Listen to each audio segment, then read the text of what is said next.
YouTube, bro, check it out, man. I said I was gonna do this video like 2 days ago. I don't know why I did my intro again, because I'm literally gonna put the start of the video like right here. Time to say Oh, whatever it is. whoa. Slow down there, Coach Carter. Slow down there. Interrupt my intro. YouTube, bro, check it out, man. I'm back. I said I'm back, but I don't know why I keep saying I'm back. This is the same day. It's 7:56. Wrestling about to come on. I gotta get these videos out before wrestling come on. Cause if Roman Reigns, I know Brock's out here today. Oh, that don't matter, bro. We watch it. We talk about Coach Carter. I'm back with a movie facts. Let's get into it. Coach Carter. 15 facts you ain't know. Let's go. Coach Carter. I go top 10. I go top 20. Top 15 movies. Time to say whatever it is we want while the doors are closed. You have the floor. Coach Carter wasn't Coach supposed Carter to be was a this intense. banger. The real coach got paid $1,000 for the season. Whoa. Strangers egged his car, threw a brick through his window, spat on him in public. The movie's Then he most spit on the iconic man? speech, Mandela never said it. And the bonus, the young cast got drunk on set. Samuel L. Boy, Jackson them showed boys up was and was getting furious. drunky. These are 15 weird facts about Coach Carter. Lace up, the whistle's about to blow. Number 1, the director played a high school basketball star on TV.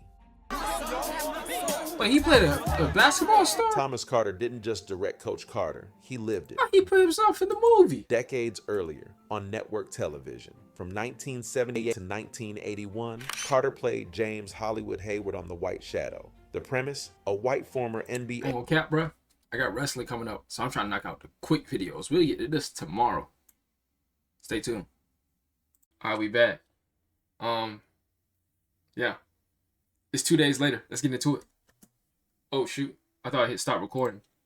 Let's get into played it. James Hollywood Hayward on The White Shadow. The premise, a white former NBA player takes a coaching job at a predominantly black inner-city high school. Sound familiar? It should. Yeah. No, Coach it don't Carter's sound the same familiar, 'cause story I never with watched a different decade and a different Coach city. Carter, Carter wasn't just banger. collecting a paycheck on The White Shadow. He was learning, watching directors work with actors, studying camera setups, visiting the screening room to watch dailies. By the time the series ended, he directed 4 episodes himself. That was the spark. That Acting hard. wasn't enough anymore. He wanted to run the show. 30 years later, he's back on familiar ground. I would Inner-city act, school, bro, but I can't troubled act. I players, can't keep a it coach who real. demands more than I'd jump shots. be like The Samuel White L. Shadow Jackson, gave bro. I Carter his start. can't Coach cry Carter on went one. full circle. Some directors stumble into projects. Thomas Carter had been preparing for this one his entire career.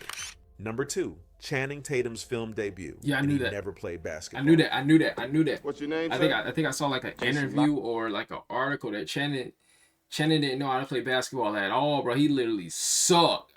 I think they had to teach this man how to play basketball, or they had a stunt man for him, something like that. Ain't absurd.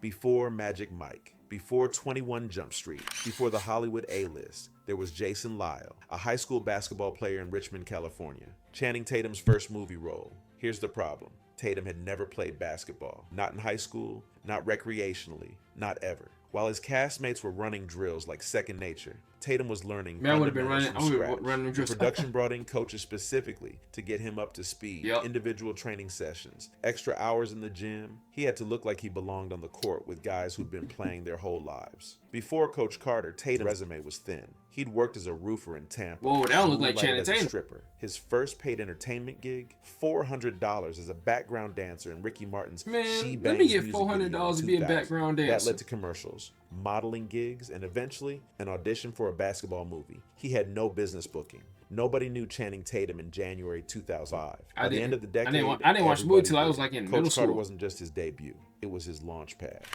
Number 3, the real Ken Carter said Jackson was 98.5% accurate. Yo, Sir, they even had Buddy on set during the movie. I remember that. Some biopics take liberties. Characters get combined. Timelines They had get him on compressed. set for the Truth movies gets polished until it barely break down resembles this shit reality. actually happened or not. This one. Ken Carter was on set every single day. knew Executive that. consultant. I knew that. Watching every scene. Offering notes. Making sure his story stayed his story. His son Damien served as executive consultant too. What? This was I a didn't know that, family though. operation. Hollywood wasn't going to rewrite their lives without permission. When reporters asked Carter how accurate Jackson's portrayal was, he didn't hesitate. 98.5%. That's the number he gave. Yeah, hard. Not 90, not 95, 98.5. The specificity says everything. What was the Carter was paying 1.5% that attention to wasn't real? details most people wouldn't notice. And here's the thing about the casting. When the studio asked Carter who should play him, he didn't submit a list, didn't weigh options. just He said wrote one down person? one name, Samuel L. Jackson. That hard. That was it. No backup choices. Mr. No Jackson cooked his alternatives. role, too. Jackson or nothing. The studio listened, and Jackson might have delivered watched a this performance tonight. so precise that even the Yo, man Lil he was Mar- playing bruh, couldn't find more Bro, than Lil one. Mari, bro.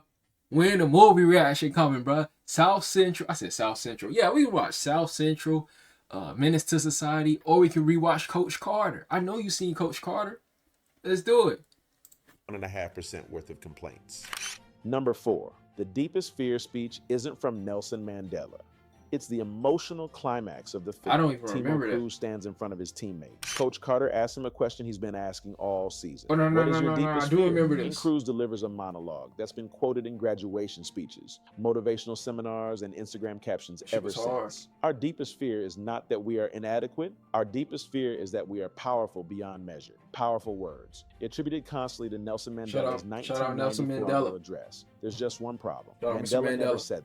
Not in that speech, not in any speech, not ever. The quote comes from Marianne Williamson's 1992 book, A Return to disrespect. Love. The Nelson Mandela Foundation has officially confirmed this multiple times. They've issued public corrections. Williamson herself has addressed the misattribution. As honored as I would be had President Mandela quoted my words, she said. Indeed, he did not. Coach Carter didn't start the myth, but it amplified it. Millions of viewers walked away believing they'd heard Mandela's I didn't wisdom. even know it. They hadn't. They'd heard a self-help author from Texas. The quote is still powerful. That It's hard, just though. not I presidential. rock the quote. Number 5, Ashanti's feature film debut. What? Ashanti That's was why in we this know. movie. I forgot Ashanti. Oh, I forgot Ashanti for herself was in this movie. Oh, I forgot. By 2005, Ashanti was Ooh. already a star. Grammy winner, Ooh. platinum albums, hit singles with Banger. Ja Rule and Fat Joe. But acting, that was new territory. Coach Carter marked her feature film debut. She played Kyra, the pregnant girlfriend of team captain Kenyon They Starr. don't know how It's to a act, heavy bro. I role. don't know how to act. Teenage Ooh. pregnancy, difficult choices, Ooh. emotional confrontations. Ashanti could have aimed higher, demanded more screen time, pushed for a lead. She didn't. But I she didn't cooked feel her I was role, ready to though. carry an entire film on my shoulders, she admitted. She cooked her Smart role. move. Test the waters before diving in, learn the craft before claiming the spotlight. Her co-stars noticed the work ethic. Rob Brown, who played Kenyon, praised her commitment. She brought it, he said. You'll see this young lady depicted very realistically. Telling you, she did bring Samuel it. L. She Jackson cooked her echoed role. the sentiment. She's got the right attitude. If you can't come onto a movie set and have a lot of fun, then you really don't need to be in this business. There was one diva moment. The wardrobe department suggested shorts Ashanti felt were too short. She refused. I'm not necessarily going to show my goods off, she explained. Fair enough. I feel that. I The feel same that. year Coach Carter hit theaters, she starred as Feel that. Dorothy in The Muppets Wizard of Oz. What? Nearly 8 million viewers tuned in. I didn't even know that. Ashanti wasn't just testing waters, she was already swimming. Number They're 6. hard. The actors trained 12 hours a day for 3 weeks. I think I remember this. You can't fake basketball. You can't. Not on camera. Not when the audience knows what the real thing Hell looks yeah. like. The production understood If this. them boys would have came up slipping, talking about carrying, freaking shooting like 20, or yeah, shooting like Michael Kidd Gilchrist. Man, folks would have called him playing defense like. I don't know how you play defense weird, bro, but you know what I'm trying to get to. So before a single frame was shot, the cast disappeared into training camp. 3 weeks, 12 hours a day. That Bro, was the regimen. holy Not crap. acting workshops, not table reads. 12 hours basketball. a day practicing. I can't imagine, but I know in Japan, it's not basketball, but baseball, bro. They wake up in the morning, practice, go to school.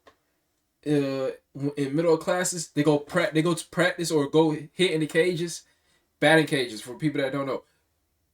Go back to class, go back to school. I mean, not go back to school. Go back to class, practice some more, eat, call it a day. It's crazy, but them boys cold. Them boys cold. Pure and relentless. But The practicing actors basketball 12 hours a day, it's probably the same schedule I just said, but I don't know if I could have done it. ran drills until their legs burned, shot free throws until their arms gave Man, I'll be out, shooting free throws all scrimmaged day. until they moved like an actual team. Once filming started, the grind Yeah. continued. 5 hours a day in the gym on top of their shooting schedule, on top of everything else the production demanded. These weren't athletes pretending to be actors. They were actors becoming athletes. The plays made it even harder. 70 of them. memorized, executed, y'all had to designed remember with complex 70 passes plays? and picks to emphasize teamwork on screen. Sports Wait, coordinator Mark Ellis took wait. every play Y'all had to remember 70 plays? I can't remember freaking 10 plays y'all ran in the movie. Why need to learn 70? each actor's strengths and weaknesses. He turned down Friday Night Lights to do this film. I never seen Friday He wanted Night a Lights. basketball movie. He got one, and he made sure it looked real. Number 7, One Tree Hill. What the Creator hell? co-wrote the screenplay. Mark Schwann had a formula: young people, high stakes, sports as metaphor, drama underneath the competition. He'd been perfecting it since 2003, when One Tree Hill premiered on the WB Basketball. Romance, small town secrets. The show ran 9 seasons. Coach Carter was his feature film application of the same blueprint. Schwann nigga couldn't co-wrote the read. screenplay with John Gatins. Different medium, same DNA. Teenagers navigating impossible choices. A sport that reveals character. He could read, Adults but his who either character help couldn't read. or hinder. Here's where it gets interesting. What's up? The film borrows plot devices from The White Shadow. The same show director, Thomas Carter, starred in 25 years What? earlier. I'm just kidding, I didn't Troubled players, a coach demanding more than athletic excellence, community pushback, personal redemption through discipline. The echoes are unmistakable. Schwann didn't just write a basketball movie. He wrote a basketball movie directed by a man who'd already lived inside one. Thomas Carter knew these story beats. He'd performed them. Now he was directing them. Schwann's script gave him the words. Carter's experience gave him the truth. The combination worked. Coach Carter grossed $67 million. One Tree Hill kept Let me running get a until mill of that. 2012. Schwann's formula held. Number 8, The Lockout Cost. Carter, his car, and his storefront. I heard In the that. movie, the community real. pushes back against Coach Carter's Like lockout. most of the stuff Parent- I probably heard because they did like a I forgot what it's called. They just call it behind the movie, where you went behind the movie and actually talked to the real Coach Carter. And he was actually answering the questions. This is one of the questions he answered. Parents complain. The school board intervenes. It makes for good drama. In real life, the pushback was worse. Much worse. Bro, When Ken Carter chained the gym imagine you hooping, you on a team, and your coach lock out the gym because half of the team can't go to class and keep their grades up. That'll probably suck. I'll be pissed. doors in Not January even do that. 1999. Y'all forfeit games too. Richmond didn't just disagree with him. Richmond attacked him. His car was egged. A brick sailed through the window of his sporting goods shop. A stranger walked past his vehicle and spat on it. That This is wasn't polite disgusting, disagreement. bro. This was rage. The school board questioned whether Carter even had the legal authority to lock the facility. They reopened Somebody the gym. spit on me, bro. But here's the part the movie got right. The players honored the lockout anyway. They chose Carter over the board. They chose education over basketball. I wonder if they Even when actually the put them doors were technically desks open, in the gym. They stayed in the library. The Oilers forfeited 2 games. Their unbeaten season evaporated. 13-0 became 13-2 before they played another minute. Carter was prepared to forfeit the entire season if necessary. He told his players as much. Some called him a hero. Others called him a tyrant. Nobody called him a pushover. Number 9, first sports movie to use 3D digital mapping technology. Sports movies live or die on their game I rock with sequences. 3D movies, If the bro. action looks fake, the emotion falls flat. Mark Ellis wasn't going to let that happen. He coordinated sports action before, football movies, action sequences. But Coach Carter gave him a chance to pioneer something new. The production used 3D digital mapping technology to capture the basketball scenes. First sports movie to do it. The game sequences were filmed over and over from multiple angles.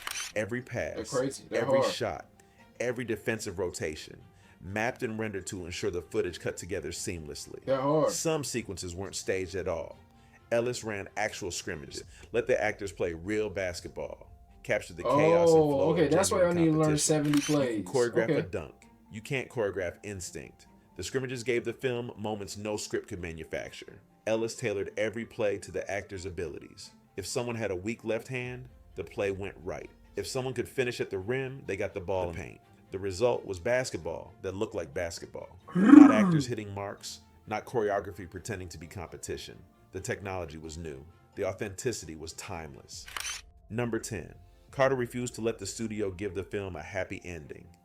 Hollywood loves a Did championship. it really need a The happy underdog ending? wins, the I don't buzzer think it needed a sounds, happy crowd ending. storms The the way court, it ended was credits smooth. roll over celebration. Studio executives wanted that ending for Coach Carter.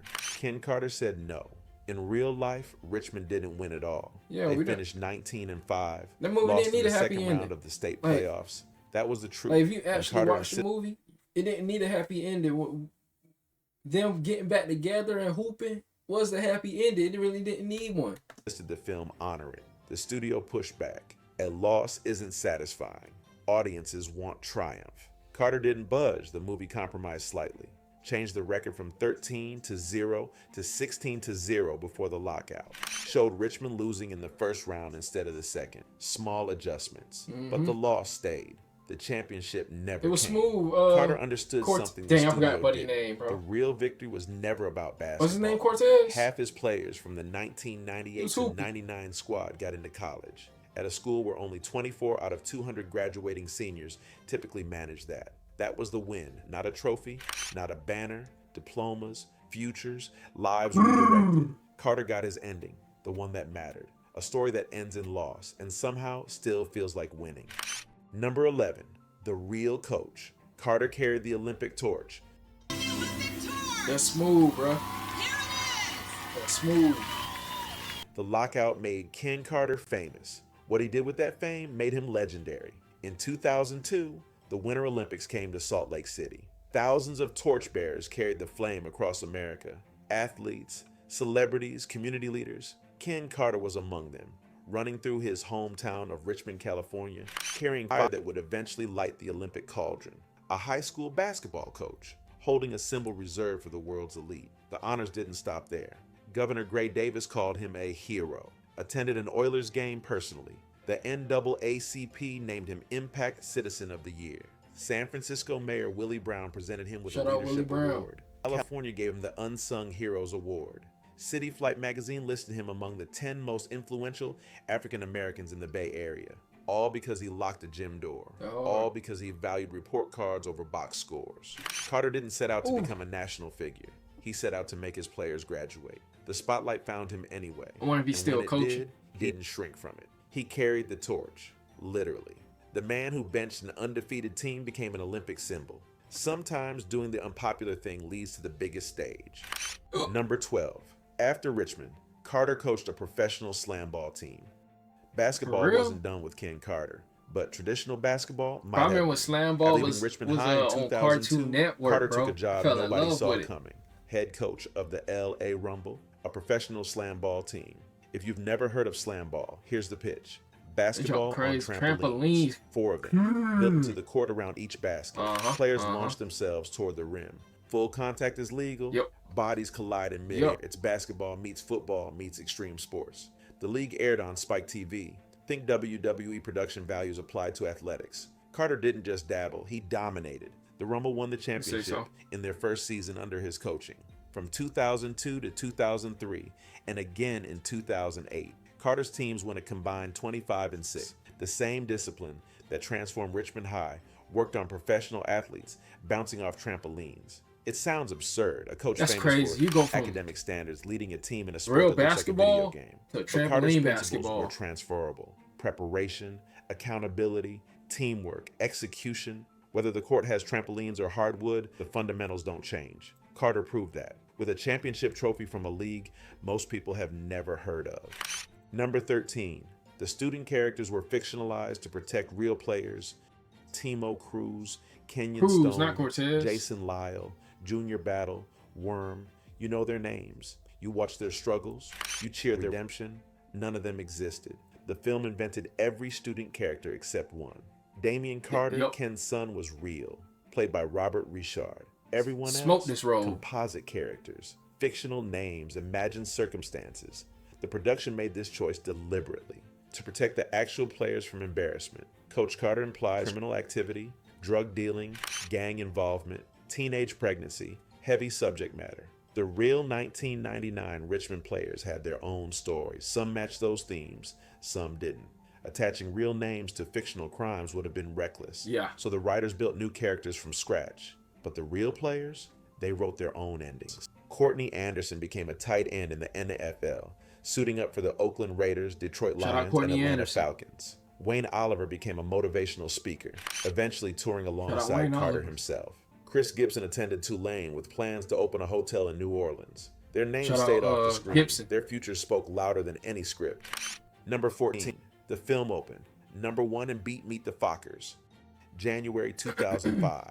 Meet the Fockers was dominating the box office. Call me uncultured. I never seen Meet the Fockers. I don't even know what that is. Shout out Coach Carter. Y'all beat him? Because I don't know him.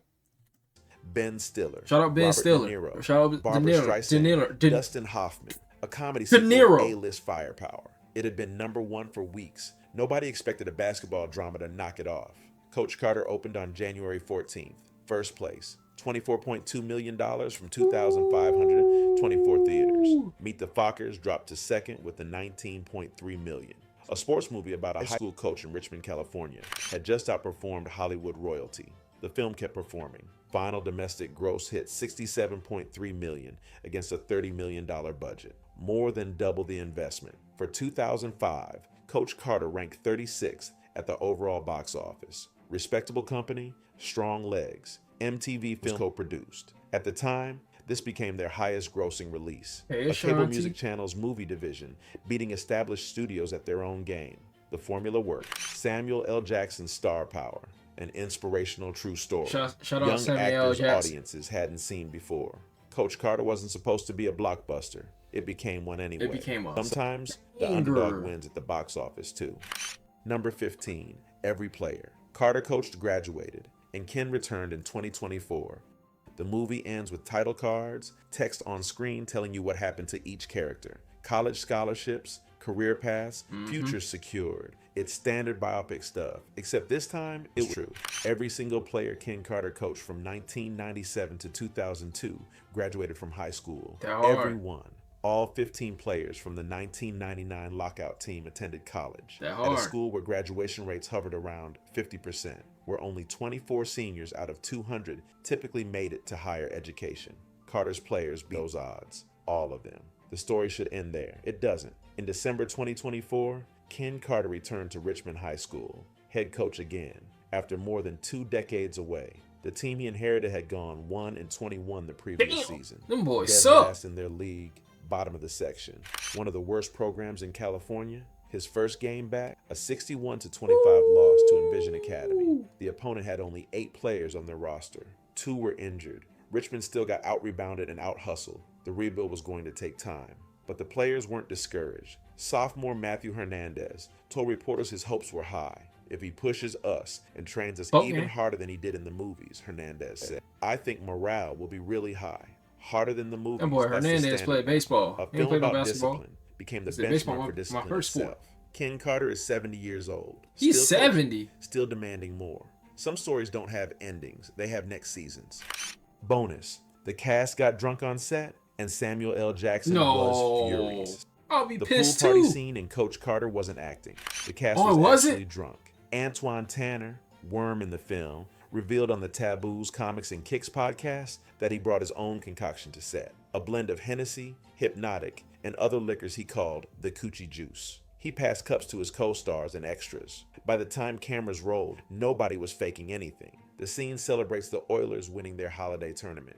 Girls in bikinis, players partying at a mansion. The actors were supposed to look loose. They delivered. Too well. Robert Richard confirmed on Byron Scott's Fast Break that the producers explicitly told everyone not to get in the pool. No permit. Richard and Channing Tatum stripped down and jumped in anyway. Crazy. Got all the girls in with them. Production was furious. Then Samuel L. Jackson arrived. Jackson is a perfectionist. When he shows up, things move. Except now he walked into a set full of faded 20-somethings who couldn't hit their marks. Tanner remembered Jackson's reaction clearly. He was like, what the heck is going on? He was mad as heck. The irony is perfect. A movie about discipline, accountability, doing things the right way. And the young cast showed up drunk, acting exactly like the unruly players Ken Carter had to Hey. break down before he could build them back up. What can I Life say? imitating art. Art not getting its shots done on time. They really put 20 on years for their later, role. Richard says the producers are still mad. Coach They're Carter still wasn't a mad. sports movie. It was a wake call disguised as one. Critics called it formulaic. The box office said otherwise. 20 years later, that speech still gets quoted at graduations. That lockout still sparks debates. And a 70-year-old coach is back at Richmond High, rebuilding from a 1-21 record like nothing ever changed. Some films entertain. This one demanded something. accountability, discipline, a 2.3 GPA before you touch the court. If this video Bro, taught you you know something, how hard it is to not have a 2.3 GPA? You literally have to not be going to class, bro. Isn't that a D average? You literally have to not be going to class. High school is so easy. When I was in high school was so easy. It's literally too hard not to have a 2.3 GPA at this point. drop a comment. But that was Tell us what a long time underdog ago. story we should break down next. Because some coaches don't just win games. Watch out, watch out, They watch change out. the entire conversation. Sir, class dismissed. Class dismissed. Appreciate y'all for tuning in, bro. Another banger movie reaction. I think I got another one. I said movie reaction. Facts we ain't know about. I think I got another one. I don't know, but we'll see. Hey man, appreciate y'all for tuning in, bro. I'm gonna get at y'all on the next one, man.